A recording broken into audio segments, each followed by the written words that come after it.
Morning routine. Now, if like us, you're a busy family with young children, the mornings can seem like absolute carnage and chaos. So what do we do to try and make the mornings a little bit more bearable? Well, one of the things we do is we make sure that we have a list. And we literally have a list on an A4 piece of paper stuck to the wall near the kids' bedroom that says clearly what is expected in the morning. We started this quite a few years ago when they were a bit younger so they can get used to the idea of following a morning routine. The list is quite simple. It starts with them getting up on time and fixing their bed. Now, when we say fixing their bed, we're not expecting them to do it perfectly.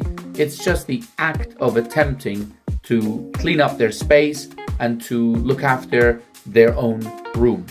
And then on the list, it's very simple. It's to go straight to the toilet and to brush their teeth. Again, we're not expecting them to do it perfectly. We're not expecting them to do it on their own, but we do want them to be encouraged and feel encouraged about looking after their hygiene. Next on the list is to get dressed for school. And where we are in England, it's a school uniform. So we expect them and would like them to have their uniform pre-prepared the night before so that it can all run a bit more smoothly and quickly. It doesn't happen all the time, and sometimes they're heavily delayed on this part of the list, but we try our best to encourage them to get ready and to be mentally ready.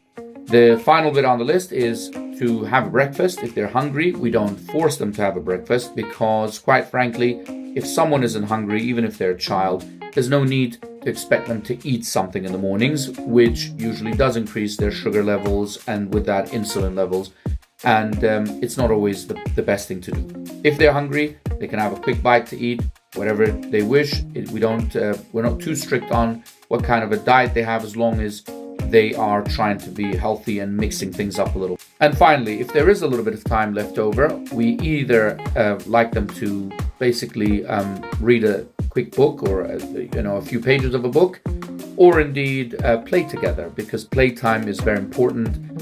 And we encourage them to play as often as they can together so that they can develop stronger bonds as siblings and so they can feel happy and secure and comfortable in themselves. Now, that list is quite simple, but you'd be surprised how hard it is to apply. So we try our best. That doesn't mean that we're perfect. The mornings, as I said, can sometimes be very chaotic. And our key aim here is to get them used to starting out their day as positively and as brightly and as energetically as possible. Do you have a morning routine?